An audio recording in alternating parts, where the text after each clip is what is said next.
नमः तस्मै श्री गुरवे नमो विष्णुपादाय कृष्णपृष्ठाय भूतले श्रीमते भक्तिवेदांत स्वामिनिति नामिने नमस्ते सरस्वते देवे गौरवाणी प्रचारिणे निर्विशेष शून्यवादे पाश्चात्य देश तारिणे जय श्री कृष्ण चैतन्य प्रभु नित्यानंद श्री अद्वैत गदाधर श्रीवासादि गौर भक्तवृंद हरे कृष्ण कृष्ण कृष्ण हरे हरे हरे राम राम राम हरे हरे। हरे कृष्ण। तो हम पढ़ रहे थे अध्याय 9 भीष्म पितामह का महाप्रयाण।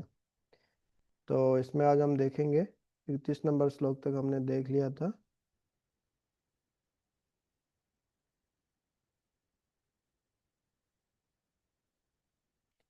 हाँ, 21 नंबर तक अपने देख लिया था। आज 22 नंबर श्लोक से हम देखते हैं। तो भीष्म देव जब अपना शरीर छोड़ते हैं तो क्या क्या प्रार्थनाएं करते हैं वो सब आज हम देखेंगे।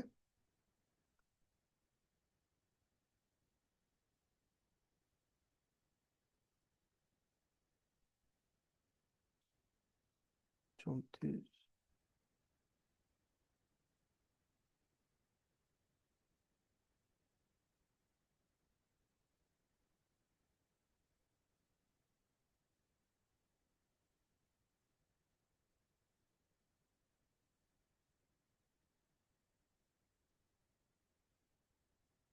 तो ये कल अपन ने देखा था।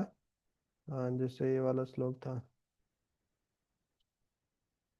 ऐसा है वही भगवान साक्षात आद्यो नारायण पुमान मोयन मायया लोकम गूढ़श्चरति विष्णुषु।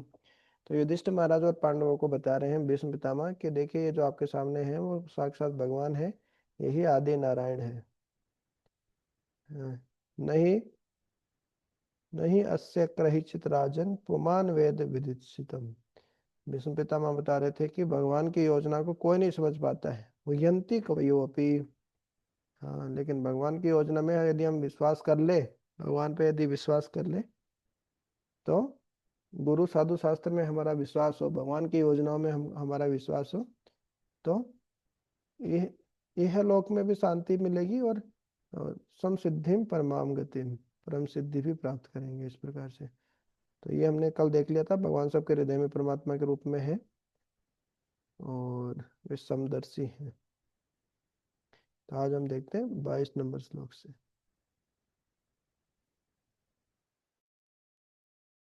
हरे कृष्ण प्रभु जी, दंडवत प्रणाम। तथाप्येकान्तभक्तेषु पश्य भूपानुकम्पितं यन्मे अंशुस्तच्युत साक्षात कृष्णो दर्शनमागतः। सबों पर समान रूप से दयालु होते हुए भी वे अब कृपा पूर्वक मेरे समक्ष आए हैं जब मैं मेरे जीवन का अंत कर रहा हूं, क्योंकि मैं उनका अनन्य सेवक हूं। हरे कृष्ण। हरे कृष्णा। तो वो सुंदर प्रार्थना कर रहे हैं भीष्म पितामह कि भगवान तो सबके हृदय में परमात्मा के रूप में बैठे हैं, भगवान श्री कृष्ण, फिर भी वो इतनी कृपा पूर्वक वो मेरे समक्ष आ गए हैं।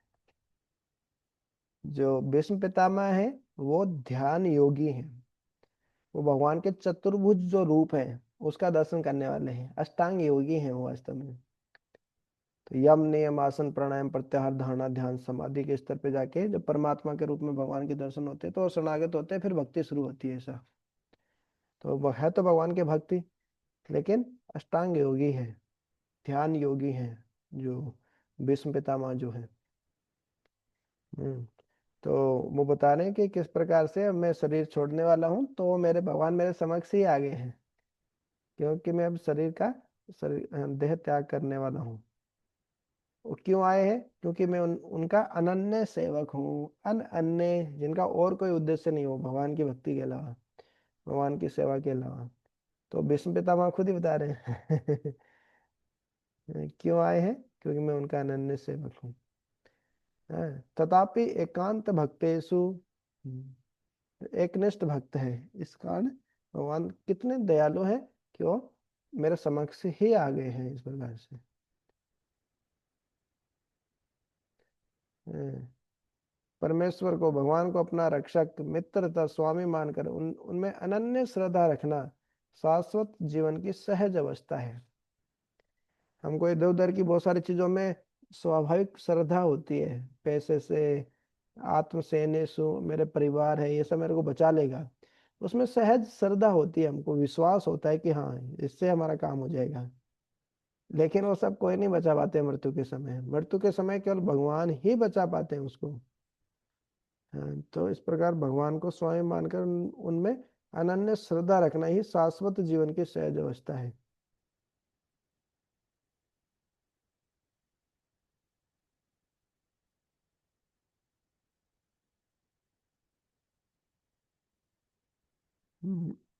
आगे बढ़ते हैं।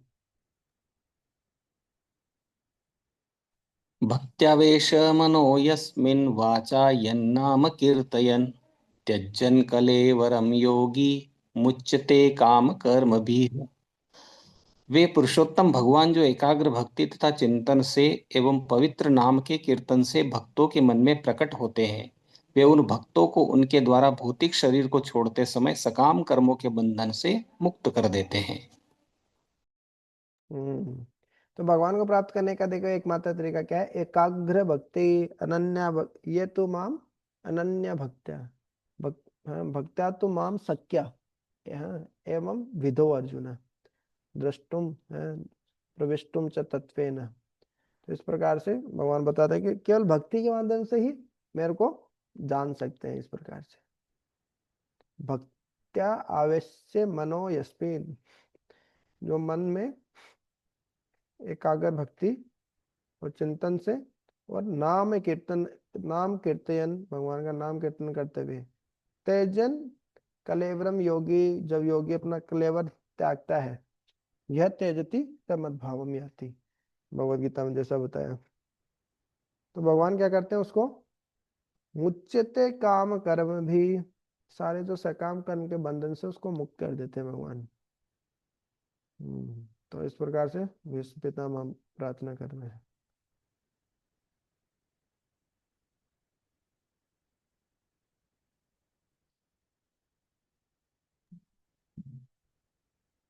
सदेव देवो भगवान् प्रतीक्षतां कलेवरं यौ दिदं हिनोम्यहम् प्रसन्नहासारुणलोचनोल्लस अन्मुखाम्बुजोद्यानपथश्चतुर्भुज। चतुर्भुज रूप उगते सूर्य की भांति अरुण नेत्रों तथा सुंदर रीति से सजाए मुस्कुराते कमल मुख वाले मेरे भगवान, आप उस क्षण तक यही मेरी प्रतीक्षा करें जब तक मैं अपना यह भौतिक शरीर छोड़ न दूं। हरे कृष्ण। हम्म। तो जीवन की परम सिद्धि यही है, अंते नारायण स्मृति ही। हाँ, अंतिम समय में भगवान को याद करना, भगवान का चिंतन करना, इस प्रकार से है। और अंतिम समय हमको भगवान अंत काले च मामे व स्मरण मुक्त्वा कलेवरम, अंत काल के समय में जब कोई व्यक्ति भगवान को याद करते हुए अपना शरीर छोड़ता है तो भगवत धाम चला जाता है। तो भगवान का जो वैकुंठ जाएंगे, विष्णु पितामह तो भगवान के योगी है ना। योगी कहाँ जाते हैं? या तो ब्रह्म ज्योति में जाते हैं या फिर वैकुंठ में जाते हैं। तो भगवान के भक्त हैं तो वैकुंठ जाएंगे जो विष्णु पितामह है। तो भगवान के चतुर्भुज रूप का ध्यान कर रहे हैं। हाँ, हालांकि द्विभुज रूप में भगवान सामने है, वे चतुर्भुज रूप का ध्यान कर रहे हैं।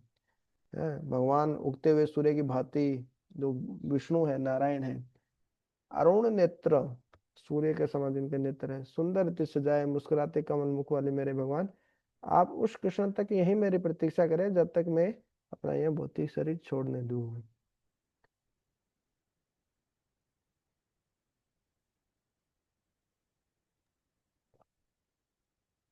सुत उवाच युधिष्ठिरस् युधिष्ठिरस्तथा कर्ण्य शयानं शरपञ्जरे अपृच्छद्विविधान् धर्मान् ऋषीणां चानुशृण्वताम्।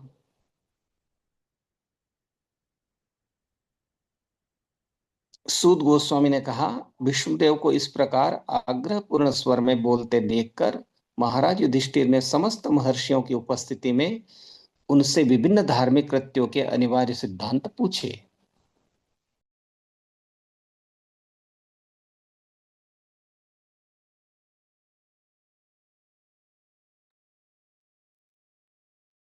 पुरुष स्वभाव विहिता न यथा वर्णम यथा श्रमम वैराग्यरापो वैराग्यरागोपाधि भ्याम माम नातो भयलक्षणान। महाराज युधिष्ठिर के पूछे जाने पर विष्णुदेव ने सर्वप्रथम व्यक्ति की योग्यताओं के अनुसार जातियों के वर्गीकरण, वर्ण तथा जीवन के आश्रमों का वर्णन किया। फिर उन्होंने क्रमबद्ध रूप से निवृत्ति तथा प्रवृत्ति नामक दो उपखंडों का वर्णन किया। हम्म तो भगवान चाहते भी ये थे कि भीष्म पितामह से कुछ सुने युधिष्ठिर महाराज, और उनका जो मोह जो है, भ्रम में जो है, वो उनका दूर हो जाए इस प्रकार से। तो इस प्रकार से वर्ण और आश्रम के बारे में बताया, और उसके बाद में प्रवृत्ति मार्ग और निवृत्ति मार्ग बताया। निवृत्ति मार्ग मतलब मोक्ष का मार्ग, प्रवृत्ति मार्ग मतलब यही भौतिक जगत में फंसे रहना। तो इन सब के बारे में भगवान बता रहे हैं। ने भीष्म पितामह बताएंगे भी युधिष्ठिर महाराज को। दान धर्मान राजधर्मान मोक्ष धर्मान विभागश स्त्री धर्मान भगवत धर्मान समासव्यास योगतः। तब उन्होंने दान कर्मों, राजा के राज्य विषयक कार्यकलापों तथा मोक्ष कर्मों की खंडवार व्याख्या की। फिर उन्होंने स्त्रियों तथा भक्तों के कर्तव्यों का संक्षेप में विशद रूप से वर्णन किया।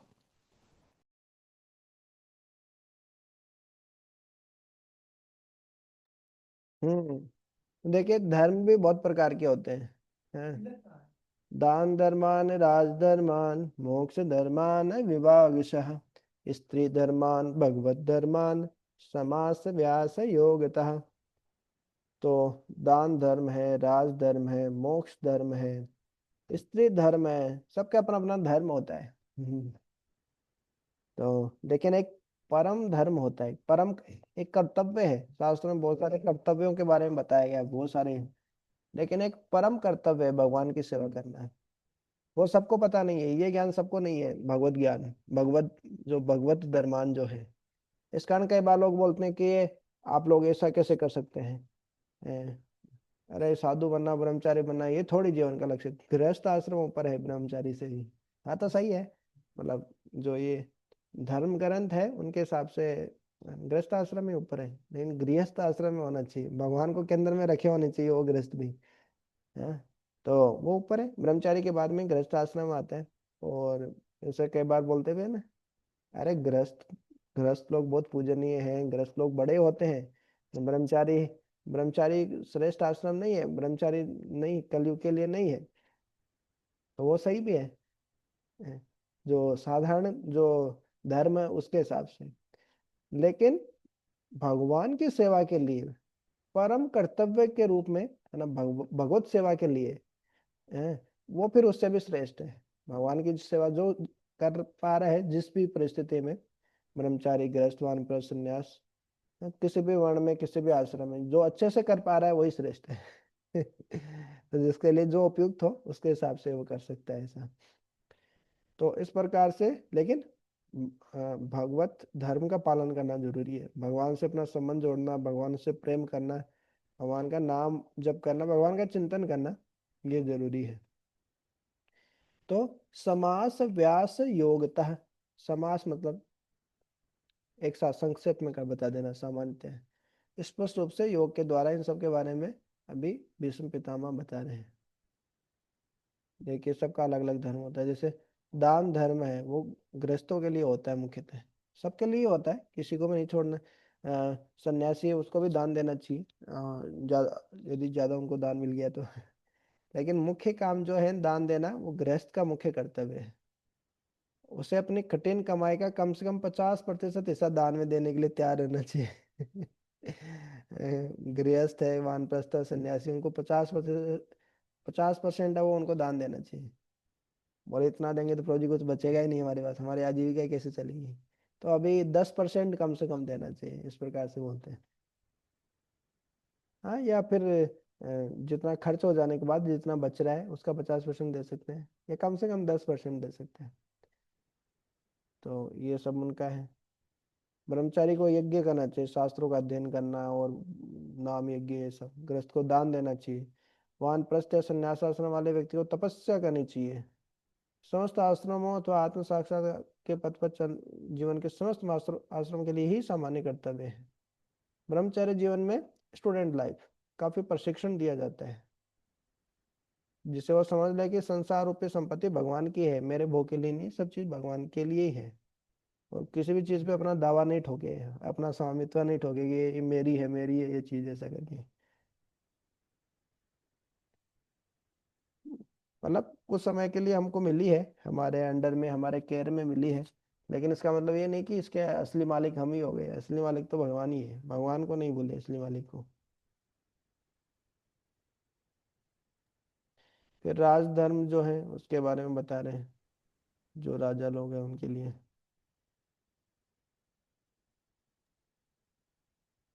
तो उसके बारे में डिटेल में प्रभुपाद जी बता रहे हैं क्या क्या राजधर्म होता है। मोक्ष धर्म है, फिर भागवत धर्म आएगा इस प्रकार से। यस।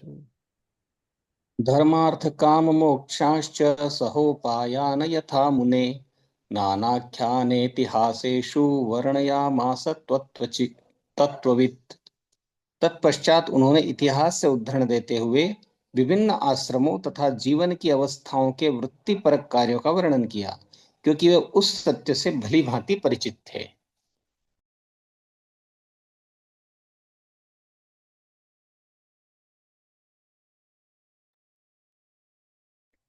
धर्मं प्रवदत्तस्तस्य सकाल प्रत्युपस्थितः यो योगेनश्छन्द मृत्योर्वांछितस्तुत्तरायणः। जब भीष्मदेव वृत्तिपरक कृत्यों का वर्णन कर रहे थे, तभी सूर्य उत्तरी गोलार्ध की ओर चला गया। इच्छानुसार मरने वाले योगी इसी अवधि की कामना करते हैं। हरे कृष्ण। हम्म तो योगी जब शरीर छोड़ते हैं, अपनी इच्छा से शरीर छोड़ते हैं। योगी अपने बल से भगवान को प्राप्त करते हैं, जबकि भक्त रहता है वो भगवान पे ही छोड़ देते हैं सब कुछ। तो जब हम भगवत गीता का भी 6वां अध्याय पढ़े थे, तो उत्तरायण में किस प्रकार से, है ना, सूर्य होता है, अलग अलग परिस्थिति होती है, तब वो योगी शरीर छोड़ता है। नहीं तो फिर दूसरी दूसरे में जब योगी शरीर छोड़ेगा तो फिर से उसको आना पड़ता है। तो इस प्रकार से उत्तरायण में ये जब सूर्य आ गए उत्तरी गोलार्ध में, तो फिर वो उपयुक्त समय आ गया उनके लिए शरीर छोड़ने के लिए, इस प्रकार से।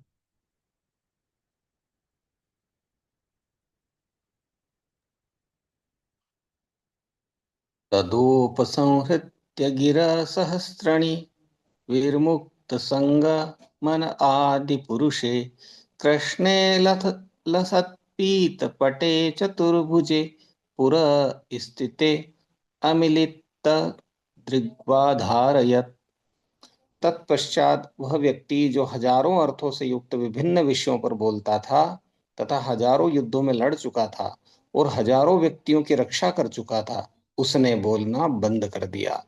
उसने समस्त बंधन से पूर्ण रूप से मुक्त होकर अन्य सभी वस्तुओं से अपना मन हटाकर अपने खुले नेत्रों को उन आदि भगवान श्री कृष्ण पर टिका दिया, जो उनके समक्ष खड़े थे, जो चार भुजाओं वाले थे और जगमग करते एवं चमचमाते हुए पीत वस्त्र धारण किए थे। हरे कृष्ण। हम्म तो अंतिम समय, मरते समय, ऐसी चेतना होना बहुत महत्वपूर्ण है। नहीं तो मरते समय जिस चेतना में हम मरेंगे, जिसका भी चिंतन करते हुए मरेंगे, जिस चीज से भी हमको आसक्ति होगी, वही वही चिंतन हमको आएगा मरते समय।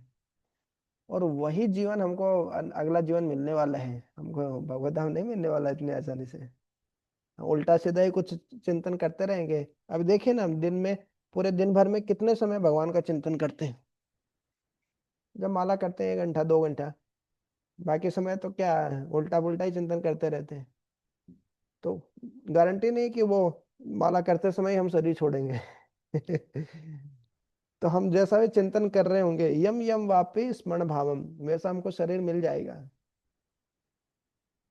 हम तो योगी नहीं है, इस प्रकार से हमारा इतना नियंत्रण नहीं है, भक्त भी नहीं है।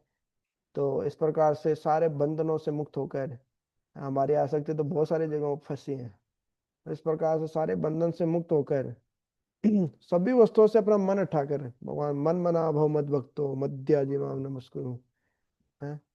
तो इस प्रकार से अपना मन पूर्ण रूप से भगवान में लगाकर हम शरीर छोड़ेंगे, ऐसी संभावना बहुत कम ही है इस प्रकार से। लेकिन भीष्म पितामह इस प्रकार से पूर्ण रूप से भगवान का चिंतन करते हुए अभी शरीर छोड़ने वाले हैं। वो भीष्म पितामह जो बहुत सारे विषयों पर बोला करते थे, धर्म शास्त्र जैसे ऊपर ही बोले, राज धर्म, स्त्री धर्म, दान धर्म, ये सब है, वो हजारों युद्धों में लड़ चुके हैं, वो एकदम बोलना बंद कर दिया। अंतिम समय आ गया उनका ऐसा। और सबसे महत्वपूर्ण है अपना शरीर त्यागते समय किस प्रकार भगवान का चिंतन कर रहे हैं वो।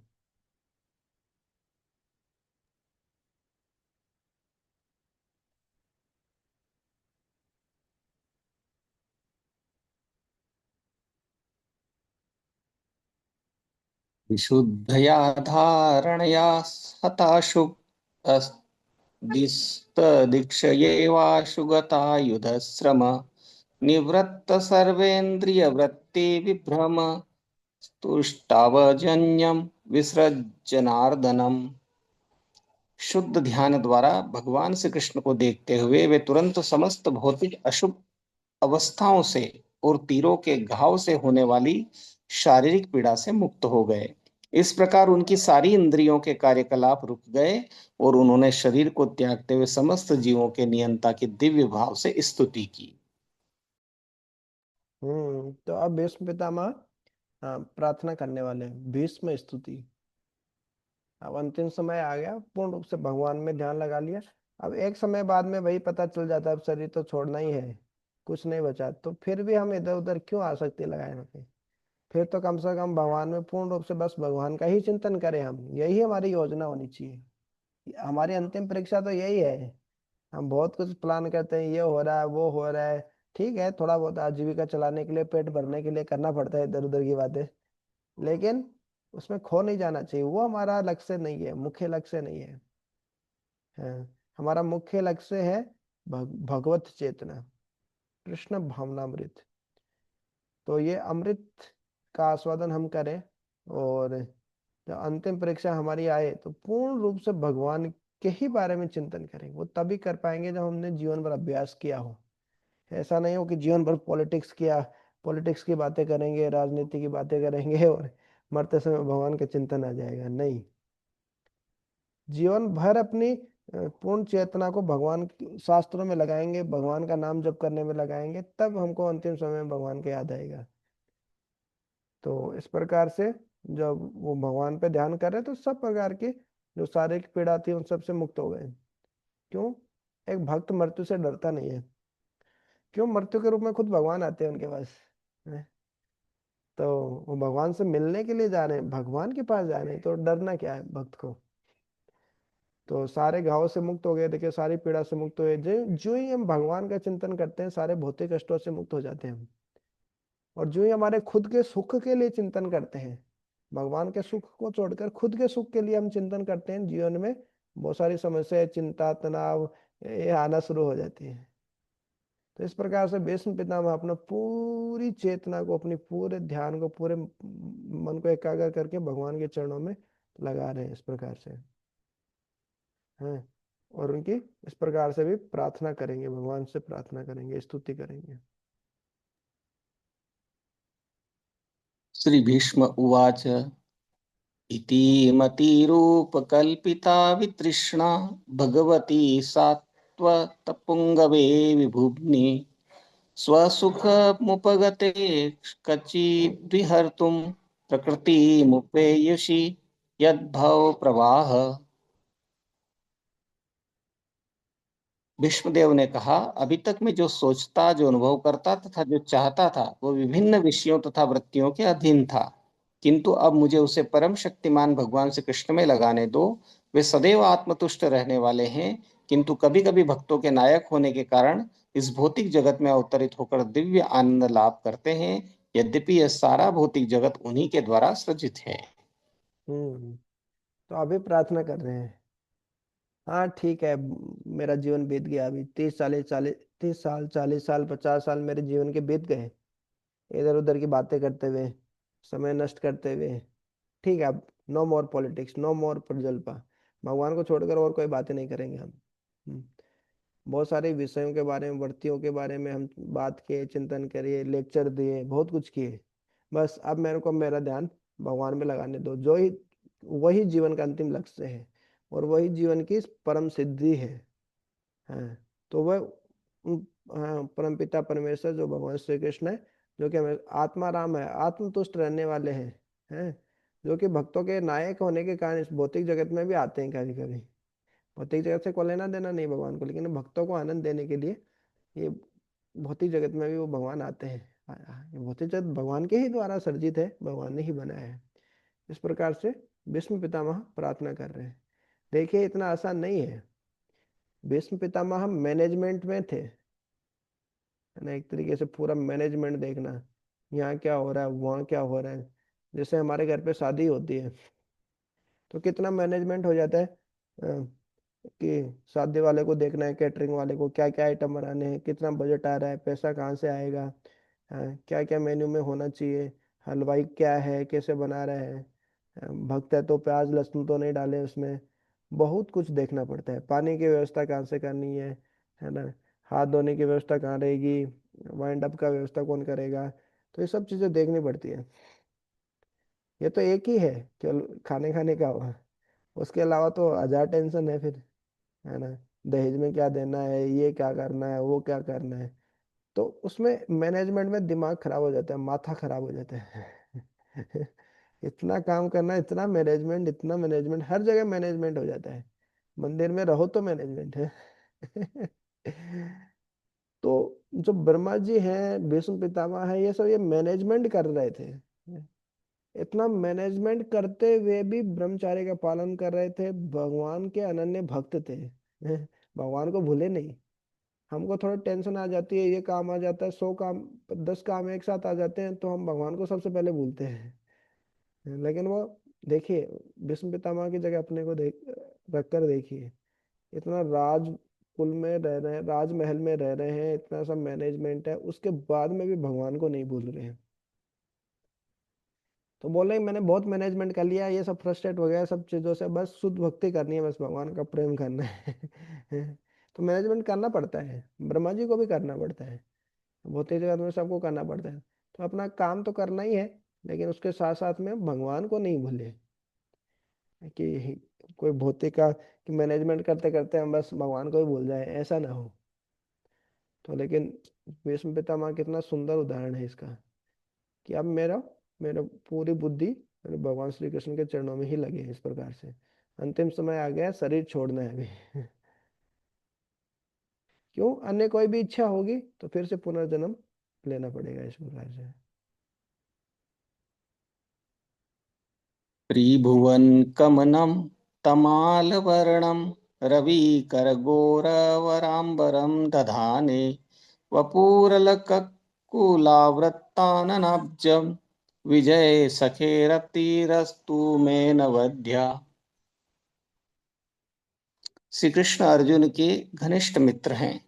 वे इस धरा पर अपने दिव्य शरीर सहित प्रकट हुए हैं, जो तमाल वृक्ष सदृश नीले रंग का है। उनका शरीर तीनों लोकों, उच्च मध्य तथा अधोलोक अधोलोक में हर एक को आकृष्ट करने वाला है। उनका चमचमाता पीताम्बर तथा चंदन चर्चित मुख कमल मेरे आकर्षण का विषय बने और मैं किसी प्रकार के फल की इच्छा न करूं। उच्च मध्य तथा अधः लोक ही है, अधोलोक। उच्चतर लोक, मध्य लोक और अधो लिखा है। तो इस प्रकार से कितनी सुंदर प्रार्थना कर रहे हैं। हमको भी कुछ कुछ प्रार्थनाएं ऐसे याद होनी चाहिए। हम भगवान के समक्ष जाएं, भगवान के मंदिर में जाएं, कहीं जाएं, तो ऐसे खाली जाके ऐसे खड़े ना हो जाए, तो चलो ठीक है, कुछ नहीं आता, हरे कृष्ण महामंत्र आता है, काम वो कर लेंगे, वो भी अच्छा है, कोई दिक्कत नहीं। लेकिन कुछ कुछ प्रार्थनाएं भी गानी चाहिए भावनाओं के साथ में। जैसे कुंती महारानी की प्रार्थना गा सकते हैं, है ना। भीष्म देव की ये वाला कितनी सुंदर प्रार्थना है? हाँ? त्रिभुवन कमनम तमाल वर्णम रविकर गौर वराम्बर ददाने त्रिभुवन, जो तीनों भुवन जो है उनके कमनम है अभिष्ट, सब उनका उद्देश्य क्या है, भगवान को ही प्राप्त करना है। त्रिभुवन कमनम, हाँ उनका शरीर तीनों लोकों में हर एक को आकृष्ट करने वाला है, अभिष्ट मतलब चाहने वाला है। हर कोई भगवान को है ना, भगवान को भगवान ही मतलब सबके लक्ष्य है एक तरीके से। हर कोई भगवान को चाहते हैं तीनों, वास्तव में जो तीनों लोकों में जब सब लोग रहते हैं, सबका लक्ष्य क्या है, भगवान को ही प्राप्त करना है। त्रिभुवन कमनम तमाल वर्णम, उनका वर्ण, भगवान का रंग कैसा है, तमाल का जो पेड़ होता है, तमाल वृक्ष है, तो तमाल का जैसा रंग होता है वैसा वर्ण है भगवान का, तमाल वर्ण। तमाल जैसे नीले रंग वाले हैं भगवान। रवि कर, सूर्य की किरणों वाला। गौर, सुनहरा रंग है उनका। वराम चमचमाते वस्त्र वो पहने हैं, दधाने पहने हुए हैं। वपुह, उनका शरीर। अलक कुल आवृत, चंदन की रचना से आवृत है। अनन अब्जम, कमल के समान उनका मुख है। विजय सखे, वो अर्जुन के मित्र हैं। रति अस्तु, उनमें मेरी रति उत्पन्न हो जी, मेरी आसक्ति उत्पन्न हो। मैं अनवद्या, हाँ बिना किसी भौतिक लाभ के मेरे उन भगवान के प्रति प्रेम उत्पन्न हो। त्रिभुवन कमनम तमाल वर्णम, रवि कर गौर वरांबर ददाने। पूरलक कुल,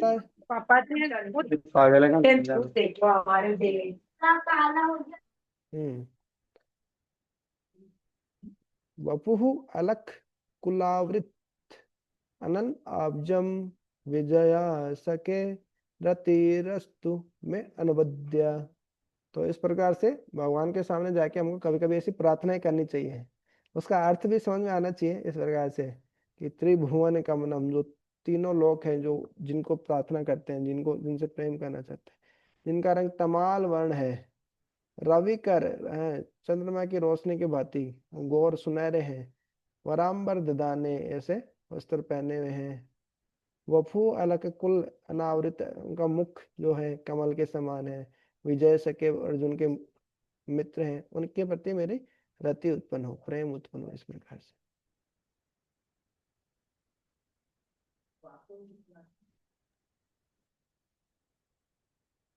युधि तुरगर जो विधुम्र विश्व कचलोलित श्रमवार्यलंकृताशे मम निशीषत् शरीर्विविद्यमान त्वची विलसत् कवचेस्तु कृष्णात्मा। युद्ध क्षेत्र में जहां मित्रतावश श्री कृष्ण अर्जुन के साथ रहे थे, भगवान कृष्ण के लहराते केस घोड़ों की टापों से उठी धूल से धूसरित हो गए थे तथा श्रम के कारण उनका मुखमंडल पसीने की बूंदों से भीग गया था। मेरे तीक्ष्ण बाणों से बने घावों से इन अलंकरणों की शोभा उन्हें अच्छी लग रही थी। मेरा मन उन्हीं श्री कृष्ण के पास चले। तो भीष्म पितामह कौन से रस में थे, वीर्य रस में थे। शांत, दास्य, साक्य, वात्सल्य, माधुर्य जो होते हैं, 5 मुख्य रस होते हैं। हाँ, तो दास्य तो है ही, लेकिन इनके अलावा भी और अनेक रस होते हैं। हाँ, जैसे हाँ उग्र रस, हाँ, भयंकर रस, हाँ, एक होता है वीर्य रस। सूरवीर है वो, पराक्रमी है, योद्धा है, महावीर है भीष्म पितामह। भगवान को उनके साथ फाइटिंग करने में बहुत मजा आता है, युद्ध करने में मजा आता है। तो भगवान को युद्ध करके वो आनंद देते हैं। अरे ये कैसी भक्ति रे, अरे भगवान का ऐसा भक्त जो भगवान से ही युद्ध कर रहा है, भगवान पे ही तीर चला रहा है, भगवान को ही घाव हो रहा है, खून भी आ रहा है, ऐसा लग रहा है कि खून भी आ रहा है। भगवान का शरीर सच्चिदानंद है, दिव्य है, उनको कोई हमारी तरह हड्डी मांस का नहीं है, खून नहीं आता उनको। फिर भी भगवान ऐसे लीला कर रहे हैं कि भीष्म पितामह तीर चला रहे हैं और उनका शरीर लहूलुहान हो गया है, हैं? लेकिन उसमें ही उनको मजा आ रहा है, वीर्य रस का आस्वादन हो रहा है। जो क्षत्रिय होते हैं, जो भगवत भगवत गीता के दूसरे अध्याय में भगवान बताते हैं ना, वो हमेशा मौका ढूंढते रहते हैं कब उनको लड़ने का मौका मिले, अपनी शूरवीरता का परिचय देने का मौका मिले। तो वो हमेशा ऐसा मौका ढूंढते रहते हैं युद्ध करने का। तो भगवान में भी वीर्य रस है। अब आध्यात्मिक जगत में तो सभी भक्त भगवान के, तो भगवान किनसे युद्ध करें। तो भौतिक जगत में आते हैं अपने पार्षदों के ही साथ, वही भगवान से युद्ध कर सकते हैं, छोटा मोटा आदमी तो क्या ही भगवान से युद्ध करे। तो ऐसे विष्णुदेव जैसे, जिनको भगवान अपने विपक्ष में रखते हैं, देखने में लगता है भगवान के दुश्मन है, भगवान पे तीर चला रहे हैं, भगवान को लहूलुहान कर दिए हैं, देखो जी महाभारत के युद्ध में। लेकिन उसी से भगवान को आनंद मिलता है। भगवान को जरूरी नहीं कि ऐसे फूलों की माला पहनाए तो भगवान को अच्छा लगे। जब इस प्रकार से सर सरों से जो तीरों तीरों से जब इस प्रकार से भगवान को लहूलुहान किया जाता है तो भी भगवान को बहुत अच्छा लगता है। वो फूलों की माला से भी अच्छा लगता है। तो भगवान को कोई पीड़ा नहीं होती, लेकिन भगवान उस रस का आस्वादन करते हैं इस प्रकार से। तो वही बता रहे हैं। और वो तो वीर्य रस में ही थे भीष्म पितामह, तो वो तो उसी का ही चिंतन करेंगे कि युद्ध क्षेत्र में जहाँ भगवान श्री कृष्ण के लहराते केस, जब युद्ध कर रहे हैं, फाइटिंग सीन है, तो भगवान के घुंघराले बाल एकदम लहरा रहे हैं हवा में। घोड़ों के टापों से उठी धूल, बहुत धुआं ही धुआं, धूल ही धूल उठ रही है ऊपर, क्यों, घोड़े भाग रहे हैं। और बहुत मेहनत हो जाने के कारण भगवान के भी मुखमंडल से पसीना की बूंदों से पूरा मुख गीला हो गया, पसीने से गीला हो रखा है भगवान का मुख। और भीष्म पितामह के तीक्ष्ण तीखे बाणों से घाव हो रखे हैं। धूल उड़ रही है हवा में, बहुत धूल उड़ रही है। भगवान का मुख एकदम पसीने से लथपथ हो रखा है, उनके घुंघराले बाल हवा में उड़ रहे हैं। और ये हमारे भीष्म पितामह तीर ही तीर छोड़ के उनके घाव ही घाव कर दिए हैं शरीर पे। तो घाव है वो शोभ शोभायमान हो रहे हैं, अच्छे लग रहे हैं घाव, अलंकरण के समान लग रहे हैं कि ये आभूषण पहने हैं भीष्म पितामह। हाँ, तो वो फूलों की माला है उनके लिए। देखो भीष्म पितामह ऐसे फूलों की माला नहीं पहनाते हैं, वो वीर्य रस के भक्त हैं। वो ऐसे तीर छोड़कर, है ना, तीक्ष्ण बाणों से भगवान को घाव करके, लहू लुहान करके, खून से लथपथ करके उनको ऐसी माला पहनाते हैं। और भगवान को उसी में आनंद आता है। तो भीष्म पितामह उसी का चिंतन कर रहे हैं और बता रहे हैं कि मेरा मन उन्हीं श्री कृष्ण के पास चले, उन्हीं में मेरा मन लग जाए। उसी रूप का दर्शन कर रहे हैं, उसी रूप का चिंतन कर रहे हैं।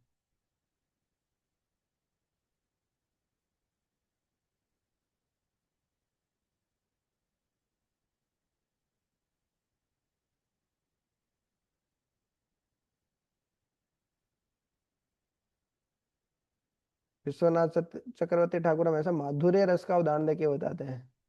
प्रेमी प्रेमिका का बता रहे हैं किस प्रकार से,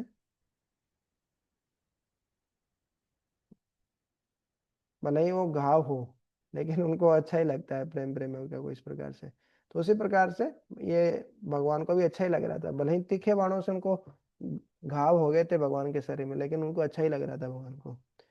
तो सांसारिक व्यक्ति इन्हीं चीजों से समझता है, युवक युवती के उदाहरण से, प्रेमी प्रेमिका के उदाहरण से। तो विश्वनाथ चक्रवर्ती ठाकुर इस प्रकार माधुर्य रस के माध्यम से ये समझा रहे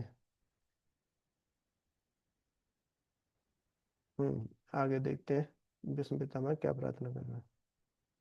सपदि सखी वचो निशम्य मध्ये निज परयोर्बलयोरथं निवेश्य स्थितवती परसैनिकायुरक्षणा रतवती पार्थ सखे रतिर्ममास्तु। अपने मित्र के आदेश का पालन करते हुए भगवान श्री कृष्ण कुरुक्षेत्र के युद्ध स्थल में अर्जुन तथा दुर्योधन के सैनिकों के बीच में प्रविष्ट हो गए और वहां स्थित होकर उन्होंने अपने कृपापूर्ण चितवन से विरोधी पक्ष की आयु क्षीण कर दी। यह सब शत्रु पर उनके दृष्टिपात करने मात्र से ही हो गया। मेरा मन उन कृष्ण में स्थिर हो। हम्म अपने मित्र के आदेश का पालन करते हैं, अर्जुन उनको आदेश दे रहे हैं, ऑर्डर दे रहे हैं, लेफ्ट राइट, है ना, स्ट्रेट। और अर्जुन तथा दुर्योधन के सैनिकों के बीच में प्रविष्ट हो गए और अपने केवल भगवान के दृष्टिपात करने से ही सब आयु क्षीण होगी। जैसे हमने पहले देखा था, जैसे किसी है ना, सत्यवती नारी का अपमान करने से, ब्राह्मणों का अपमान करने से, बुजुर्गों का अपमान करने से व्यक्ति की आयु क्षीण हो जाती है, कम हो जाती है। और साक्षात भगवान देखे, दृष्टिपात करे तो विरोधी पक्ष की आयु वैसे ही क्षीण हो गई, कम हो गई, तो मरने ही वाले हैं, आसन मृत्यु आ गई। हम्म। तो उन भगवान श्री कृष्ण में मेरा मन स्थिर हो, इस प्रकार से अंतिम समय में शरीर छोड़ते हुए, अपने प्राणों का त्याग करते हुए भीष्म पितामह भगवान का चिंतन कर रहे हैं।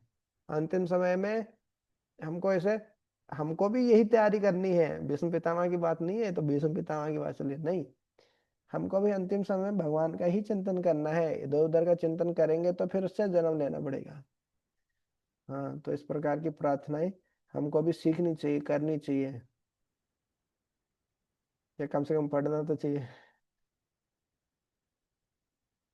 व्यवहित न प्रत व्यवहित प्रतनामुखम निरीक्ष स्वजन वधाद्विमुखश्च दोष बुद्धया कुमति महर्हदात्मविद्याय चरणतिह परमश्रुतश्च मैस्तु।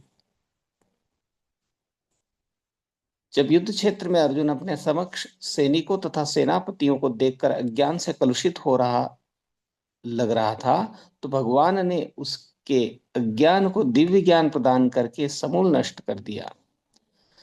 उनके चरण कमल सदैव मेरे आकर्षण के लक्ष्य बने रहे। हम्म। तो भीष्म पितामह याद कर रहे हैं पूरा महाभारत का सीन, किस किस प्रकार से अर्जुन भ्रमित हो गए थे। कार्पण्य दोषोपहत स्वभाव पृच्छामि त्वाम धर्म समूढ़ चेता। हाँ, वही अर्जुन लास्ट में जाके क्या बोलते हैं, नष्टो मोह स्मृति लब्धा त्वत्प्रसादात् मया च्युता। हम्म। स्थित हाँ, हाँ, स्थित, हाँ, गत संदेह स्थितो अस्मि। हाँ, कि मेरा संशय नष्ट हो गए हैं और आपकी प्रकार कृपा से अभी मैं वास्तविक स्थिति में स्थित हो गया हूँ। नष्टो मोह स्थित स्मृति, स्मृति को प्राप्त हो गया हूँ मैं। स्थितोऽस्मि गतसंदेहः करिष्ये वचनं तव। हाँ, स्थितो अस्मि गत संदेह करिष्ये वचनम तव। अब आप जो बोलेंगे वो करूंगा। तो सारे डाउट नष्ट हो गए, तभी तो जो बोलेंगे ऊपर से वो हम कर पाते हैं। हमको डाउट रहता है ऊपर से बोल रहे हैं, सही बोल रहे हैं कि गलत बोल रहे हैं, क्या करना चाहिए कि नहीं करना चाहिए, ज्यादा ही बोलता है तो हम फिर कर नहीं पाते हैं। लेकिन जब हमारे सारे संशय नष्ट हो जाते हैं, पूरा विश्वास आ जाता है, तो हाँ, जैसे गुरु साधु शास्त्र बोल रहे हैं वैसे करेंगे, इस प्रकार से। तो इस प्रकार से भगवत गीता का ज्ञान प्राप्त करके अर्जुन का सारा मोह नष्ट हो गया। नष्टो मोह स्मृति लब्धा तो प्रसादात्मय अच्युत। हे अच्युत, आपकी कृपा से सारे मोह मेरा नष्ट हो गया है और स्मृति को मैंने प्राप्त कर लिया है। हम्म।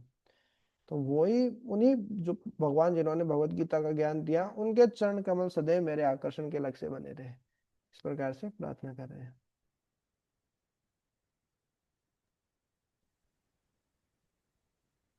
स्वनिगमपहाय मत्प्रतिज्ञामृतमधिकर्तुमवप्लुतो रथस्थः त्रतरतचरणोऽभ्ययाच्च लगद्दु हरिरिव हन्तोमिभं गतोत्तरीयः। मेरी इच्छा को पूरी करते हुए तथा अपनी प्रतिज्ञा तोड़कर वे रथ से नीचे उतर आए, उसका पहिया उठा लिया और तेजी से मेरी ओर दौड़े। जिस तरह कोई सिंह किसी हाथी को मारने के लिए दौड़ पड़ता है, इसमें उनका उत्तरी वस्त्र भी रास्ते में गिर गया। श्री कृष्ण। हम्म। हरे कृष्ण। तो यह है वीर्य रस की पराकाष्ठा, चरम सीमा। भगवान श्री कृष्ण प्रतिज्ञा किए कि मैं पूरे महाभारत के युद्ध में अस्त्र नहीं उठाऊंगा, लेकिन परीक्षित महाराज को बचाए। भीष्म पितामह को मारने के लिए यह वीर्य रस मतलब वो ड्रामा नहीं, वो ड्रामा भगवान इस तरीके से करते हैं, वो वास्तविक ही होता लगता है। तो कि अर्जुन को मारोगे आप, हैं भीष्म पितामह, इतना, मेरे मित्र को मारोगे, इतना गुस्सा कि खुद रथ से कूद गए, रथ का पहिया उठा के और भाग रहे हैं कि अब भीष्म पितामह नहीं बचेंगे। ये सीन देखे भीष्म पितामह भी पूरे चौंक गए, और खुद भगवान साक्षात, हाँ, ऐसा है वही भगवान साक्षात, हाँ, आद्यो नारायण पुमान, कि जो आदि नारायण, जो साक्षात भगवान है, कोई साधारण व्यक्ति नहीं, लल्लू पंजो नहीं, कि ऐसे ही खुद भगवान जब कोई पहिया उठा के, रथ का पहिया उठा के उसी को चक्कर बना के इस प्रकार से जब दौड़ रहे हैं, तो उस समय का कैसा दृश्य रहा होगा। भगवान पूरे क्रोध में, ऐसे मजाक वाले मूड में नहीं, पूरे क्रोध में आके अब नहीं बचेगा इस सामने जो भी है। अर्जुन को कौन हरा सकता है इस प्रकार से। तो जब इस प्रकार से जा रहे थे तो ऐसे लग रहा था कि कोई शेर हाथी का शिकार कर रहा हूँ। सामने वाला भी कम नहीं है, वो भी हाथी है। लेकिन जब शेर किसी हाथी को शिकार करता है तो किस प्रकार से वो आक्रमण करता है, शेर का रूप देखते ही बनता है। हैं? तो उसी प्रकार से और इस प्रकार से जब भाग रहे थे, जैसे फोटो लगी है रूम में लगी है, यहाँ पे घड़ी के ऊपर एक दिन पहले भी दिखाया था, दिखेगी नहीं यहाँ से, तो वही फोटो लगी है। तो बहुत सुंदर दृश्य है। पीछे से अर्जुन जो है वो भगवान के पैरों को पकड़े हुए हैं इस प्रकार से। नहीं नहीं प्रभु, हे भगवान, आपने प्रतिज्ञा ली थी, आपने, आपको अस्त्र नहीं छोड़ना है आपको। आप ये सब मत कीजिए, उनके पैर पकड़ रहे हैं इस प्रकार से। और भगवान पूरे उग्र रूप में आके, नहीं अब नहीं बचेगा। और उसमें जो ऊपर का कुर्ता नहीं पहनते थे पहले, है ना, ये ऐसे उत्तरी ही डालते थे, ऐसे जैसे ये कंबल ऐसे उत्तरी डालते थे, तो ये उत्तरी भी नीचे गिर गई, ऊपर कुछ नहीं पहने हैं। है, सब उत्तरी वस्त्र भी नीचे गिर गए। बस अपने भक्त के प्रेम में विह्वल है कि मेरे भक्त को कौन मार सकता है, इस प्रकार से पूरा चक्कर लेके भीष्म पितामह को मारने के लिए दौड़ रहे हैं। तो ये वीर्य रस की चरम सीमा है, पराकाष्ठा है। तो इसको याद कर रहे हैं भीष्म पितामह। भीष्म पितामह के लिए वीर्य रस ही सर्वोत्तम है। वो तो वैकुंठ वाले हैं, योगी हैं, और यही रस का आस्वादन देने के लिए भगवान को वो इस धराधाम पे आए थे। तो इस प्रकार से उस सीन को याद कर रहे हैं बार बार। जैसे हमारे जीवन में भी कुछ कुछ ऐसे ऐसी घटनाएं होती हैं हमको, लेकिन नेगेटिव जो होती है, नकारात्मक, हमारे साथ कुछ गलत हो जाता है, वो घटनाएं याद रहती है। लेकिन इस प्रकार भगवान के किसी भक्तों का संग हमको मिला, उनके साथ हम कुछ शास्त्र अध्ययन किए, नाम जप किए, कीर्तन किए, है ना, उनकी कृपा हमको मिली है। तो वो दृश्य हमको याद रहने चाहिए, और मरते समय वही चिंतन हमको आए इस प्रकार से। भक्तों से इतना ज्यादा संपर्क होना चाहिए हमका, हमारा। हाँ। तो इसी प्रकार से भीष्म पितामह भी भगवान के साथ जो अपनी वीर्य रस का जो आस्वादन किया उसको याद कर रहे हैं। हाँ।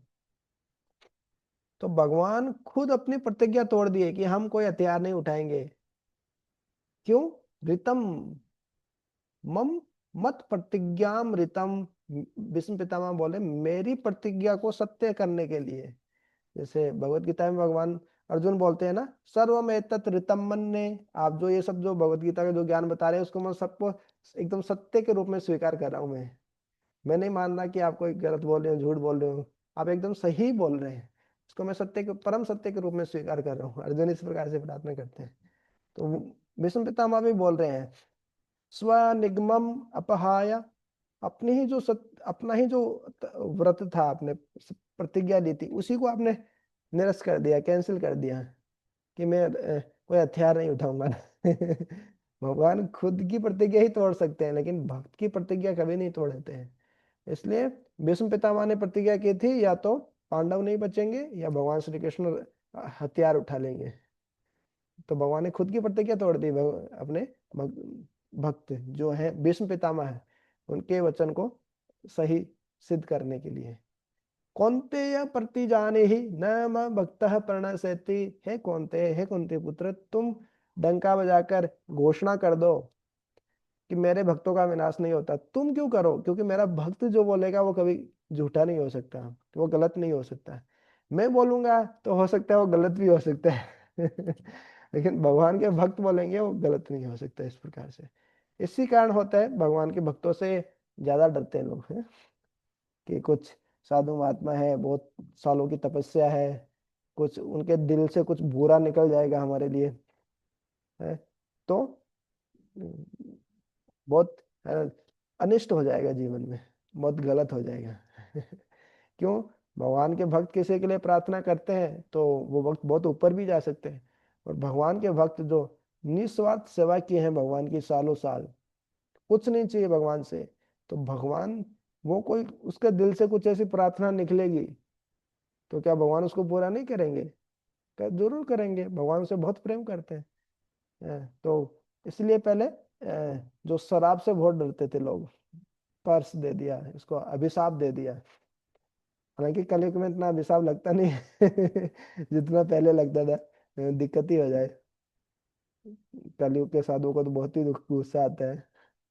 अघोरी बाबा विशेष रूप से ये जो लड़ते हैं। तो इस प्रकार से भगवान के भक्त कभी न है, इस प्रकार से बोलने कि भगवान के भक्तों का भी विनाश नहीं होता है। कुंती पुत्र आप बता दो इस प्रकार से।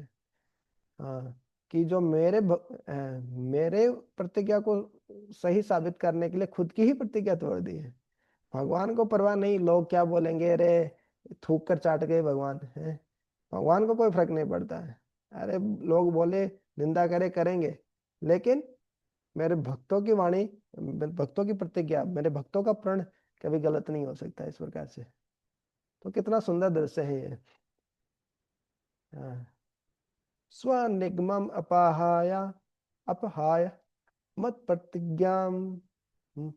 स्वनिगमम अपहाय मत प्रतिज्ञाम ऋताम अधिकम कर्तुम अवप्लुतो रतस्तः। अवप्लुप्तः है। अव मतलब नीचे, प्लुतः है मतलब उतर के आगे, नीचे उतरते हुए आगे है। अव प्लुतः रतस्थ, रथ पे बैठे हुए थे, रथ से नीचे कूद पड़े रथ से नीचे आ गए भगवान। हाँ, और क्या किया, धृत रथ चरण, जो रथ का जो चरण है, रथ का जो पहिया है, रथ का चरण मतलब क्या, रथ के पहिया। तो रथ के पहिया को क्या, धृत धारण कर लिए। अफे अफे याद, बहुत तेजी से चलते हुए आप भीष्म पितामह को नहीं छोड़ेंगे, एकदम बहुत तेजी से दौड़ने लगे भीष्म पितामह की तरफ। अर्जुन पीछे पीछे भाग रहे हैं, उनके एक पैर पकड़े हुए हैं इस प्रकार से कि नहीं भगवान, नहीं नहीं, हे कृष्ण, हे यादव, हे सखेती, कि आप मत कीजिए ऐसा। चलत गुहू, हाँ, पृथ्वी को पद दलित करते हुए, ऐसे लग रहा था जब भगवान चल रहे थे तो कि पृथ्वी को अपने चरणों के तले दबा देंगे, इसको पृथ्वी खिसक जाएगी ऐसा तो ऐसे अभ्ययात, बहुत तेजी से चलते हुए, चलत गुहू, पृथ्वी को एकदम ऐसे जैसे अपने चरणों के तले ही दबा देंगे पूरा। हरि ही इव हंतुम इभम। हरि ही, हरि का एक अर्थ होता है शेर, हरि का एक होता है बंदर, हरि का एक अर्थ होता है हरि भगवान तो हरि ही इव हंतुम इभम, जिस प्रकार से शेर जो इभम है, जो हाथी है, उसको हंतुम, उसको मारने के लिए दौड़ते हैं, गतः उत्तरी है। और इसी दौरान क्या हुआ, उनकी जो उत्तरीय वस्त्र जो है वो गत है, वो उनके उतर गई उनके ऊपर से, और एकदम ऊपर से कुछ नहीं, नीचे से धोती। रथ जो चक्कर है, जो रथ चरण धृता, रथ का चरण हाथ में लेते हुए ऐसे बहुत तेजी से इस प्रकार से भागे, जिस प्रकार से जो शेर है वो हाथी को मारने के लिए भागता है तो इस प्रकार से भीष्म पितामह वो दृश्य याद कर रहे हैं। तो ये बहुत सुंदर श्लोक है। और क्यों, अपने प्रतिज्ञा को तोड़ते हुए अपने भक्त की प्रतिज्ञा को पूरा करने के लिए ये सब कर रहे हैं भगवान श्री कृष्ण।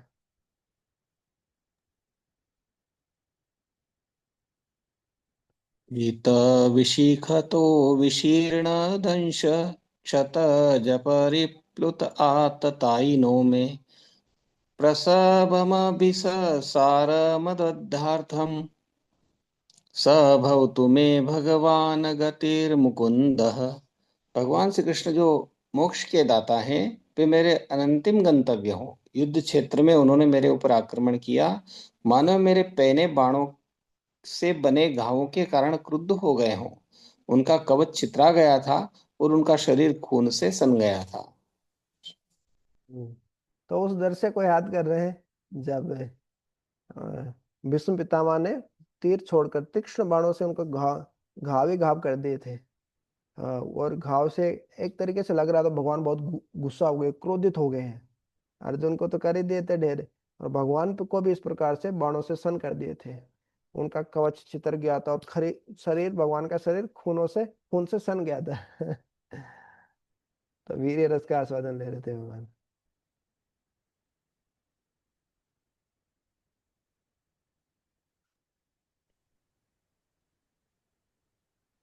विजयरथ कुटुंब आतत्रोते विजयरथ कुटुंब आतत्रोते धृत हयरश्मिमणि तच्छृणे तच्छ्रियेण क्षेणीये भगवतीरतिरस्तु मे मुमूर्षोय मिह निरीक्ष हतागता स्वरूपम्। मृत्यु के अवसर पर मेरा चरम आकर्षण भगवान श्री कृष्ण के प्रति हो, मैं अपना ध्यान अर्जुन के उस सारथी पर एकाग्र करता हूँ जो अपने दाहिने हाथ में चाबुक लिए थे और बाएं हाथ से लगाम की रस्सी थामे और सभी प्रकार से अर्जुन के रथ की रक्षा करने के प्रति अत्यंत सावधान थे। जिन लोगों ने कुरुक्षेत्र के युद्ध स्थल में उनका दर्शन किया, उन सबों ने मृत्यु के बाद अपना मूल स्वरूप प्राप्त कर लिया। हरे कृष्ण। हरे कृष्ण। तो इस प्रकार से उस अर्जुन के उस सारथी का चिंतन कर रहे हैं, जो कि नन अदर देन भगवान स्वयं। तो भगवान जो हाथ में, दाएं हाथ में चाबुक ले हैं, बाएं हाथ से लगाम के रस्सी थामे हैं, और अर्जुन के रथ की रक्षा करने के लिए अत्यंत सावधान थे। तो उन भगवान का चिंतन कर रहे हैं मृत्यु के समय। कितना अच्छा है, कितना अच्छे से भगवान का चिंतन कर रहे हैं, भगवान की स्तुति कर रहे हैं, प्रार्थना कर रहे हैं, भगवान सामने ही है।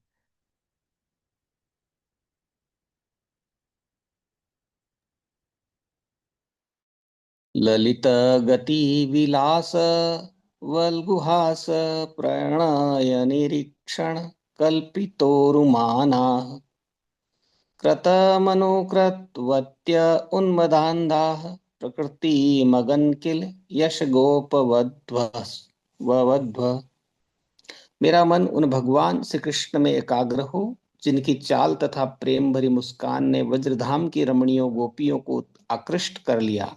रास लीला से भगवान के अंतर्धान हो जाने पर गोपिकाओं ने भगवान की लाक्षणिक गतियों का अनुकरण किया। हरि। इस प्रकार से प्रार्थना कर रहे हैं। 49 नंबर श्लोक तक है। ये है 40। तो भीष्म पितामह इस प्रकार से प्रार्थना कर रहे हैं, मेरा मन उन भगवान श्री कृष्ण में एकाग्र हो, जिनकी चाल तथा प्रेम भरी मुस्कान ने ब्रजधाम की रमणियों को आकर्षित कर लिया। क्योंकि जो माधुर्य लीला है, सबसे ऊपर का रस है। चैतन्य महाप्रभु यही रस का आस्वादन देने के लिए संकीर्तन है। जो हम हरे कृष्ण महामंत्र का कीर्तन करते हुए जब हम संकीर्तन करते हैं, तो वास्तव में हम रासलीला में ही भाग ले रहे हैं। कलयुग में रासलीला में भाग लेने का तरीका यही है, संकीर्तन आंदोलन में भाग लेना। हाँ। तो वो उन भगवान पे ध्यान कर रहे हैं, भगवान के अंतर्धान जब गोपिकाओं ने भगवान की लाक्षणिक गतियों का अनुकरण किया। हम्म, तो ये सबसे उन्नत भक्त है भगवान की गोपियां। गोपियों से ऊपर कोई भी नहीं है।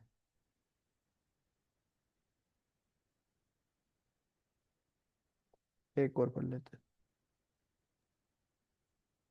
मुनिगण नृपवर्य संकुले अन्तः सदसि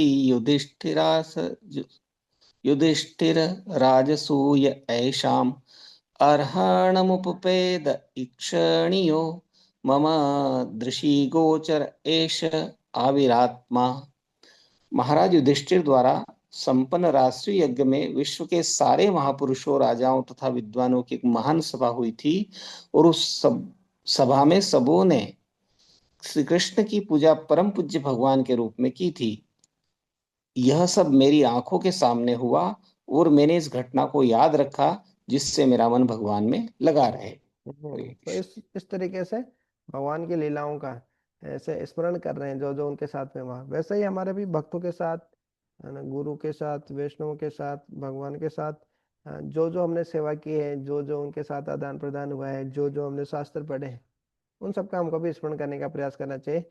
याद करने का है, केवल पढ़ना ही नहीं, श्रवण करना, फिर उसका स्मरणम, मननम होना चाहिए, निधि ध्यासनम होना चाहिए। तो बहुत सारे स्तर होते हैं। इसमें स्टार्टिंग में हम देखेंगे, इसमें भी दिया है भागवत सुबोधिनी में, है कि कोई भी चीज खाली एक बार पढ़ने से नहीं हो जाती, सुनने से नहीं हो जाती। उसका मनन करना होता है, फिर से रिकॉल करना उसको, हाँ क्या पढ़ा था, फिर उसको व्यवहारिक जीवन में कैसे लगा सकते हैं, मनन चिंतन करना, निधि ध्यासनम करना, तो अपने जीवन में उतारना उसको इस प्रकार से। तो ये हमारा हो गया 41 नंबर श्लोक तक। इसके आगे हम कल पढ़ेंगे फिर। तो उस प्रकार से याद कर रहे हैं कि किस प्रकार राजसूय के भी उन्हीं के सामने हुआ था। बहुत सारे लोग आए थे, वो सबने भगवान कृष्ण की पूजा की थी भगवान के ही रूप में। तो इसके आगे हम कल कंटिन्यू करेंगे। हरे कृष्ण।